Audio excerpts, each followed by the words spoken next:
আজকে সকালে লোক আসছাল হুজুর আসছাল আর একটা কমিটির লোক আসছাল আইসা প্রতিদিন কবরস্থান দেখাশোনা করে তো আইসা এটা হঠাৎ করে দেখতেছে লাইট ভাঙ্গা আর কবরে দেখা যায় মাটি খোদা তো মাটি থেকে খোঁড়া ওই দুইটা দেখছে আবার এদিকে আসছে দেখা যায় আরো দুইটা তিনটা খোঁড়া কবর থেকে লাশ উদ্ধার করে নিয়ে গেছে কয়টা নিছে? 5টা লাশ নেওয়া হয়েছে কিন্তু পরে একজন দুইজন জানাজানি হইতে হইতে পরে মানুষজন জানাজানি করে হাইরা সবাই আর কি দেখে গেছে ঘটনাস্থান এইসব দেখে সবাই আসলে ঘটনা সত্য ইয়ার আগে কিন্তু আজকে ডাইরেক্ট প্রমাণ আমি আজকে নিজে দেখলাম এখানেই আমি কাজ করতেছি আসলাম আসার দিন যে অনেক লোক আছে পরবর্তী পেলাম দেখলাম যে না আসলে লাশ নিছে 5টা লাশ নিছে কে নিছে কি ধরতে পারেনি না এটাকে দেখতে হলে দেখিনি এর আগে কি কখনো এরকম হয়েছে? এর আগে মনে করুন 5 বছর আগে একবার ই করছিল এখান থেকে নিছিল আবার এই 5 বছর পর 5 বছর পরে আবার এসে 5টা নিয়ে গেছে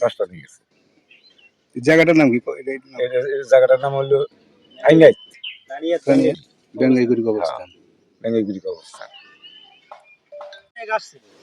আমরা সকালে গেছি তখনকা দিই যে কবর থেকে একটা লাশ নাই 4-5টা তারপরে আমরা দিই লাইট ভাঙে বলেছি পায়ের চাপাচ্ছি দুজন মানুষ আসছিল কবর জিয়ারত করার জন্য তারা কবর জিয়ারত করতে যাওয়ার পর দেখে যে 4-5টা কবর তারপর কবর জিয়ারত করে মাদ্রাসা এসে পরে আমাদের কাছে জানাইছে পরে আমরা ছাত্র উস্তাদ সবাই যাইয়া 4-5টা কবর দেখি যে যাওয়ার পরে দেখি যে একটু অন্যরকম মানুষ মনে হয় কোদাল দিয়ে করছে এরকম মনে হইতেছে দিকে তারপর মানুষ যে কবরের উপর দিয়ে পালাইছে এরকম দেখছি যে পায়ের ছাপ দেখা যাইতেছে